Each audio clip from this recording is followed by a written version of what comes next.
September 19th, 1944, 06:15 hours, near Aricourt, eastern France. The morning fog hung thick over the Lorraine countryside as the Panthers of the 113th Panzer Brigade advanced toward their objectives. According to the brigade's after-action report filed with 5th Panzer Army Headquarters.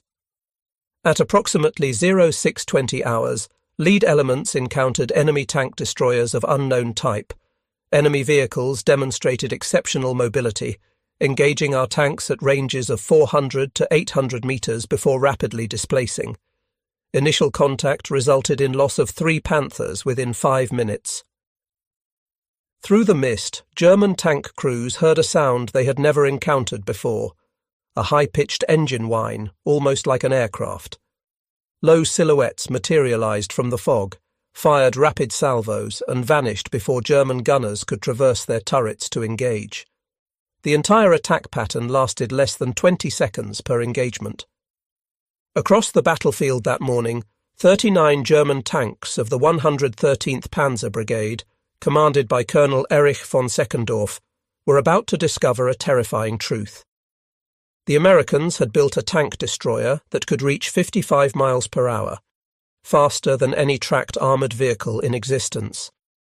While German doctrine assumed all tank destroyers would be slow, heavily armoured fortresses like their own Jagd Panthers, the M18 Hellcat had been designed around a completely different philosophy: speed as armour, mobility as survival, agility as lethality. The mathematics of tank combat were about to be rewritten. A Panther's turret needed 18 to 60 seconds for full rotation depending on engine speed. The Hellcat's hydraulic turret could traverse 360 degrees in just 24 seconds, independent of engine RPM. At 55 miles per hour, the M18 could cover 400 meters before a Tiger tank's turret could traverse even 90 degrees. The transformation began in December 1941, when Lieutenant Colonel Andrew Davis Bruce stood before a classified briefing at the War Department. The devastating success of German blitzkrieg tactics had shattered conventional military thinking. Poland had fallen in 35 days. France, with the world's largest army, had collapsed in 6 weeks. The Wehrmacht's panzer divisions had proven that mobility and concentration could defeat any static defence. Bruce, a cavalryman by training who understood the value of speed and manoeuvre, proposed something radical. Instead of matching German tanks ton for ton, gun for gun, America would build a vehicle that hunted tanks the way cavalry once hunted infantry, through speed, surprise, and superior mobility. The tank destroyer force would operate under a simple motto: seek, strike, destroy. The U.S. Ordnance Department issued requirements for a fast tank destroyer in December 1941. The specifications evolved rapidly through 1942, initially calling for a 37mm gun, then 57mm, then 75mm, and finally the 76mm gun. The Christie suspension was considered but dropped for torsion bars. By April 1943, Buick's T-70 prototype demonstrated speeds that seemed impossible for a tracked vehicle. German intelligence, when they learned of American tank destroyer development, dismissed it as typical American naivety. Wehrmacht doctrine, proven in 4 years of combat, taught that effective tank destroyers required heavy armour and powerful guns, like their 88mm armed Jagd Panthers weighing 46 tons. The idea that Americans would build a 17.7-ton vehicle with armour no thicker than 25mm seemed militarily absurd. May 23, 1944, the Anzio breakout. The Hermann Göring Panzer Division encountered their first M18s during the fighting around Cisterna. The division's daily combat report to the 14th Panzer Corps noted, "Enemy employs new tank destroyer type. Vehicle speed estimated 70 to 80 kilometers per hour. 2 Panzer IVs destroyed before enemy vehicle withdrew. Return fire ineffective due to target's rapid movement." German crews reported vehicles that moved unlike anything in their recognition manuals, low profiles racing across the battlefield at speeds they associated with wheeled reconnaissance cars, not tracked vehicles carrying 76mm guns. The reports reached Berlin, where they were filed as unconfirmed and likely exaggerated. The German High Command believed experienced crews were overestimating enemy capabilities under combat stress. September 1944 brought the full, devastating revelation. The US Third Army's advance through Lorraine had stretched German defensive lines to the breaking point. Hitler personally ordered a counter-offensive to recapture Nancy and destroy Patton's spearhead. The 5th Panzer Army, under General Hasso von Manteuffel, assembled its best available units, the newly formed 111th and 113th Panzer Brigades, equipped with factory-fresh Panthers. The 704th Tank Destroyer Battalion, attached to the 4th Armoured Division's Combat Command A, had positioned their M18 around Aracourt. As dawn broke on September 19th, the German attack developed in heavy fog. Lieutenant Edwin Leiper's platoon of M18 struck with devastating precision. According to the 704th's after-action report, Lieutenant Leiper's platoon engaged enemy armour at ranges of 400 to 800 yards. Employing shoot-and-scoot tactics, destroyed 15 enemy tanks in approximately 30 minutes of combat. Sergeant Henry R. Hartmann's M18, positioned on the platoon's flank, achieved extraordinary success. His gunner knocked out 6 Panthers in rapid succession, each time displacing to a new firing position before German tanks could return fire. Hartmann would later receive the Distinguished Service Cross for his actions. The 113th Panzer Brigade's losses were catastrophic. From the German divisional records, Brigade engaged enemy tank destroyers vicinity Aracourt. Enemy vehicles demonstrated unprecedented mobility, estimated speed 80+ kilometers per hour. Losses: 39 tanks destroyed, 11 damaged. Enemy losses estimated 3 to 4 vehicles. When German forces finally captured an intact M18 near Metz in November 1944, Wehrmacht weapons testing officers conducted a thorough examination. Their technical report, forwarded to the Inspector General of Panzer Forces, revealed specifications that challenged every assumption about tank destroyer design. Verified specifications: weight 17.7 metric tons versus Panther 44.8 tons. Maximum speed 88.5 kilometers per hour confirmed on test track. Panther 46 kilometers per hour maximum. Engine Wright R975 C4 radial 400 horsepower, later production models. Power to weight ratio 22.6 horsepower per ton, Panther 15.6 horsepower per ton, Tiger 1 12.8 horsepower per ton. Turret traverse 360 degrees in 24 seconds, hydraulically powered. Armour maximum 25mm turret front, 13mm hull sides. Main armament 76mm M1A1 or M1A2. Transmission Torquematic automatic, 3 forward speeds. The German report concluded, vehicle achieves performance through extreme design philosophy. Armour protection sacrificed for mobility. Engine is aircraft type, air-cooled radial. Automatic transmission eliminates clutching, permitting driver to concentrate on manoeuvring. Combat effectiveness depends entirely on mobility and crew training. The mathematics of the M18's advantage were irrefutable.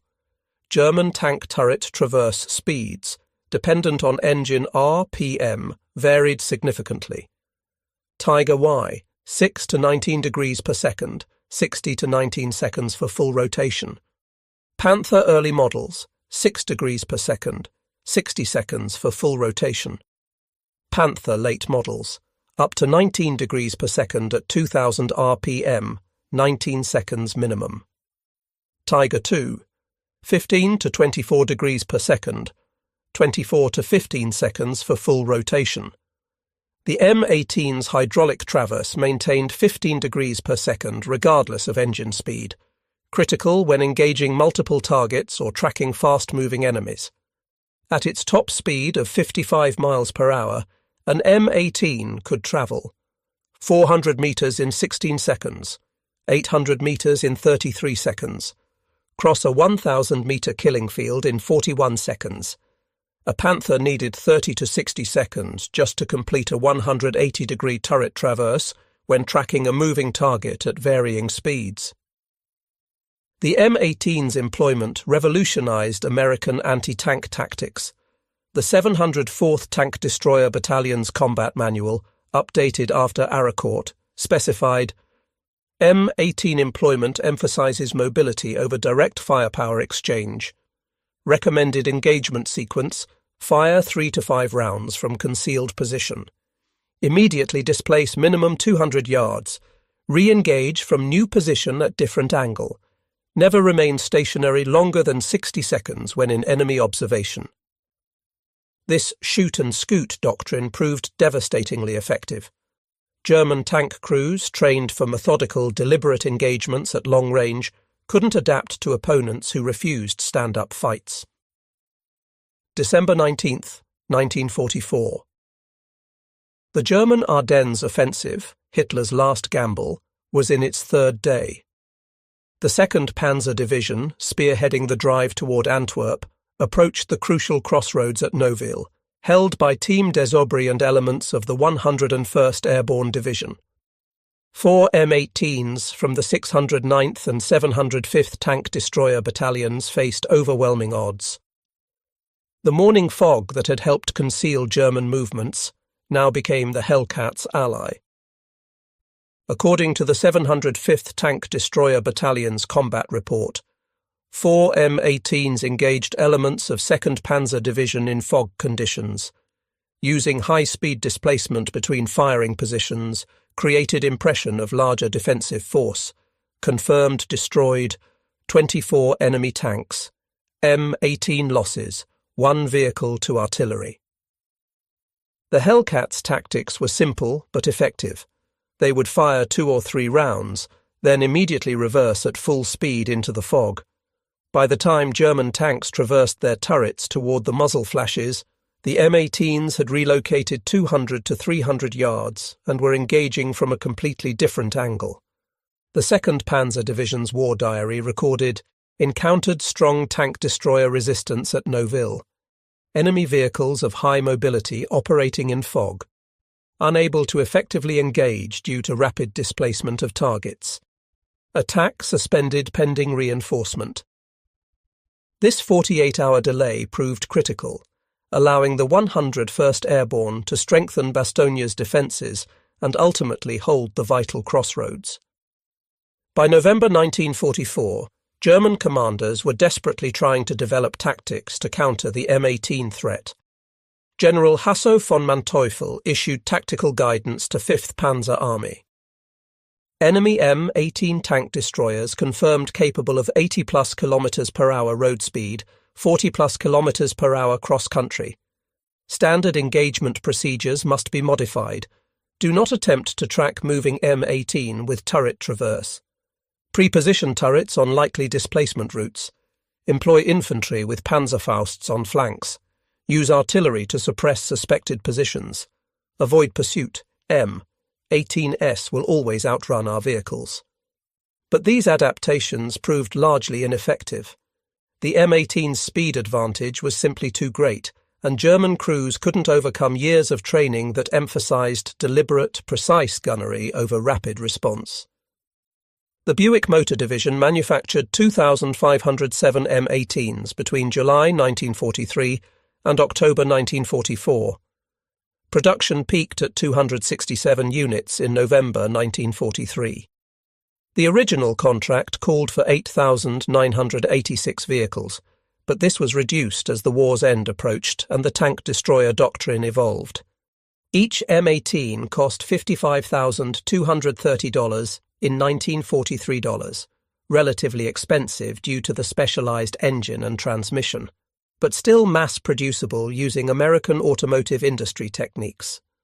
By contrast, a German Panther cost approximately 117,100 Reichsmarks and required significantly more production time due to its complex final drive and transmission systems. The M18 was designed for mass production from the start. The Wright R975 radial engine was already in production for aircraft and other vehicles. The Torquematic transmission eliminated complex driver training. The open-topped turret simplified manufacturing. Standard automotive components were used wherever possible. The Tank Destroyer Training Center at Camp Hood, Texas, developed specialized programs for M18 crews. Training emphasized skills different from conventional tank operations. Driver training focused on high-speed maneuvering, rapid acceleration and braking, and terrain exploitation. Drivers learned to maintain maximum speed while providing stable gun platforms during brief halts. Gunner training emphasized rapid target acquisition and firing on the move. Unlike German gunners trained for deliberate, precise long-range shots, M18 gunners learned to fire quickly at moderate ranges, accepting lower first-round hit probability in exchange for rapid engagement. Commander training stressed battlefield awareness, rapid decision-making, and coordination with other M18. Commanders learned to think 3 moves ahead, always planning their next 2 firing positions before engaging. The psychological profile for M18 crews differed from heavy tank crews. Recruiters looked for men comfortable with risk, able to make instant decisions, and who preferred agility over the psychological comfort of heavy armor. The M18's greatest weakness was obvious: its paper-thin armor. With maximum protection of 25 mm on the turret front and just 13 mm on the hull sides, the vehicle was vulnerable to almost every German anti-tank weapon, including 20 mm anti-aircraft guns at close range, 37 mm anti-tank guns at any range, Panzerfaust infantry weapons, artillery fragments, even heavy machine gun fire at close range on side armor. This vulnerability shaped every aspect of M18 employment. Standard operating procedures emphasized never remain stationary under enemy observation. Avoid urban combat where speed is negated. Maintain minimum 500-meter standoff from enemy infantry. Use terrain masking continuously. Coordinate with infantry to suppress enemy anti-tank weapons. M18 crews developed an almost supernatural awareness of their surroundings, constantly scanning for threats and escape routes.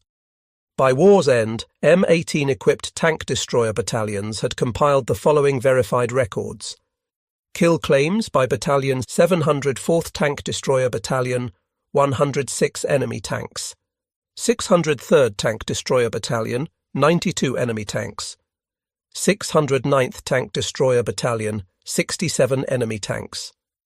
705th Tank Destroyer Battalion, 89 enemy tanks. 805th Tank Destroyer Battalion, 51 enemy tanks.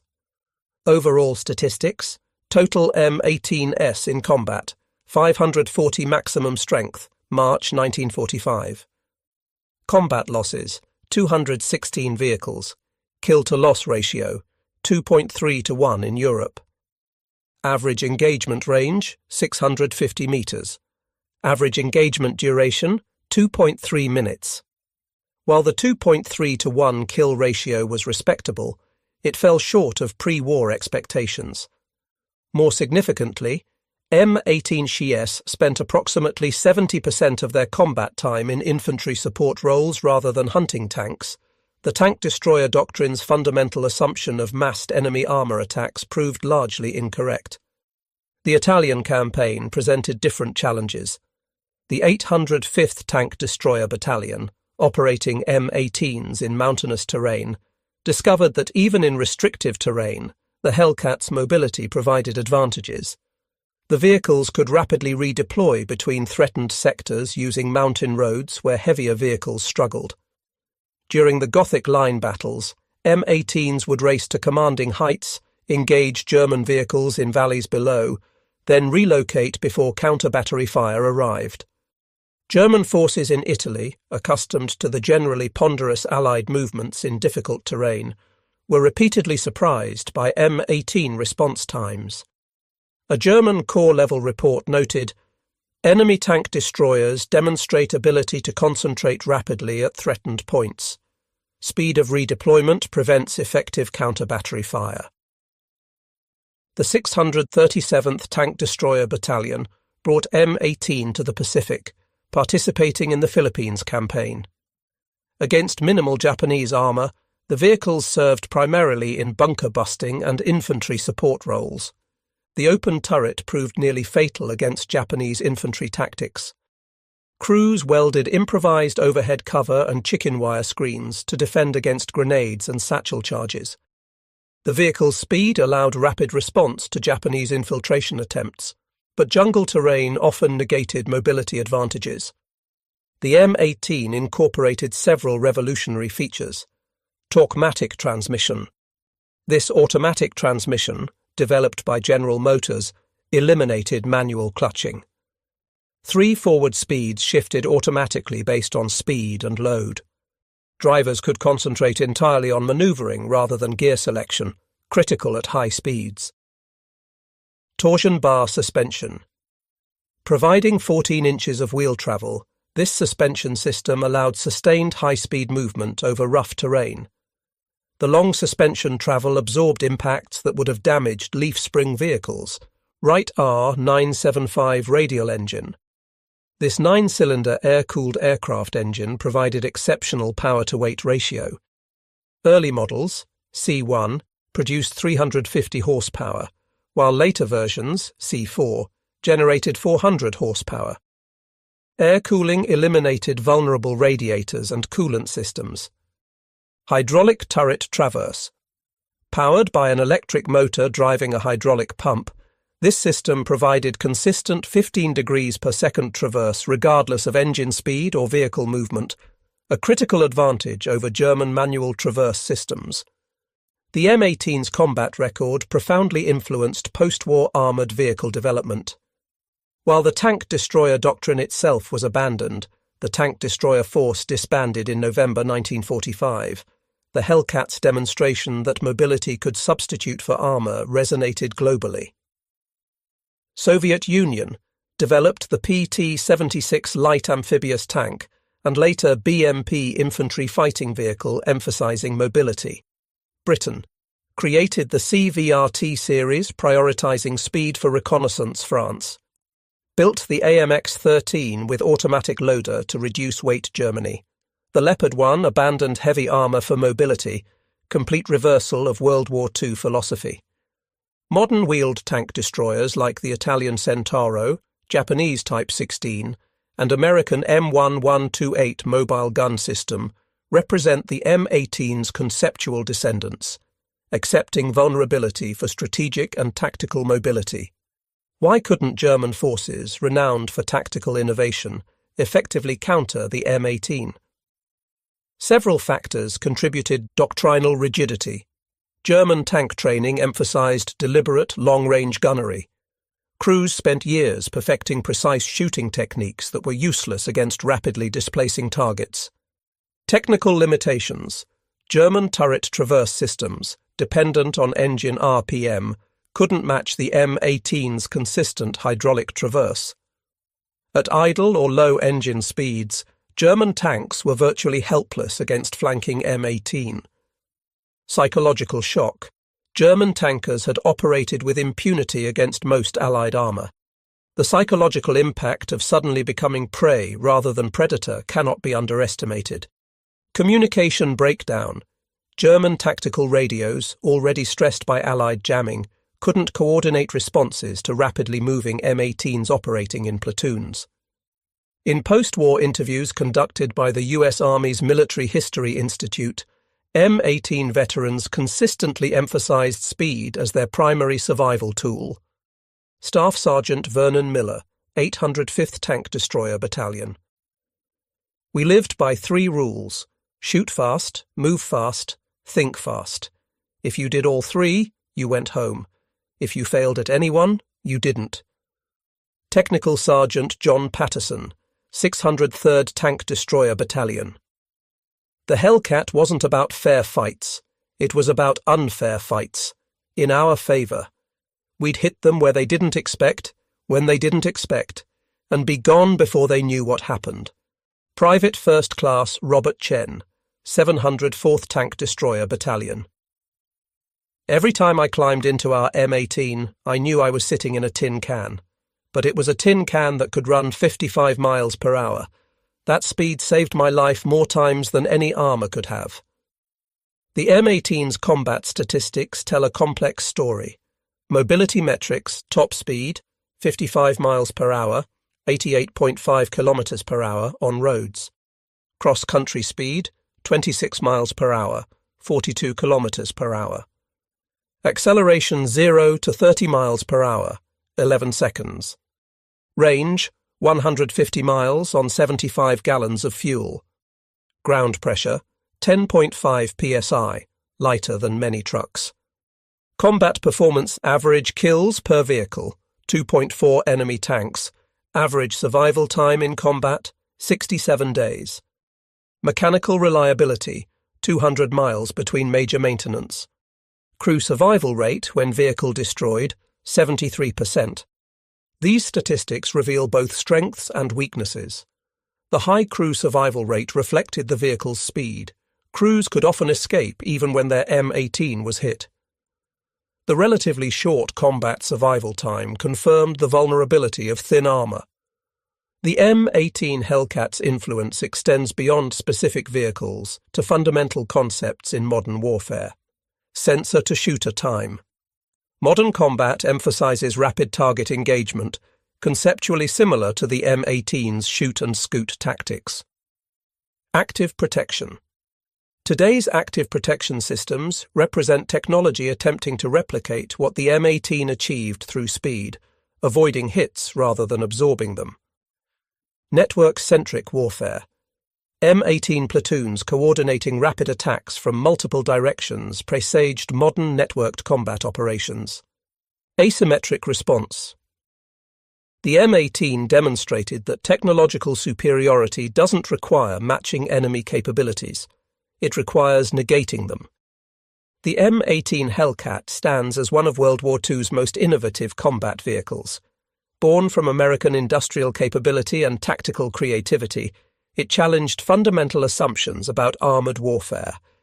German tankers, trained to dominate through superior armour and firepower, discovered that American innovation meant changing the rules of engagement entirely. The Hellcat's 55 miles per hour top speed wasn't just a technical specification. It was a paradigm shift that German tactical doctrine couldn't accommodate.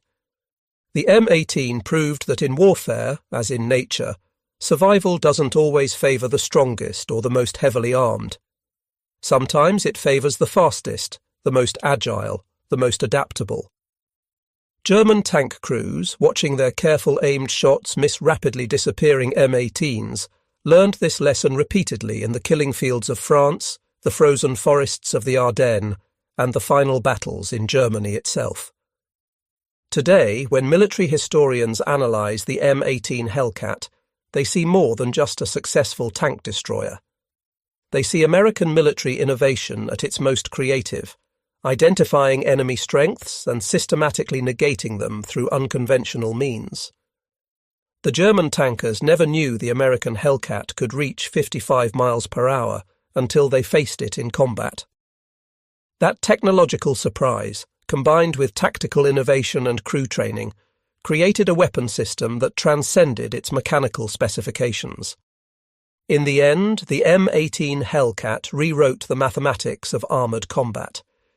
It proved that protection didn't require armour, that lethality didn't require the biggest gun, and that battlefield dominance could be achieved through mobility rather than mass.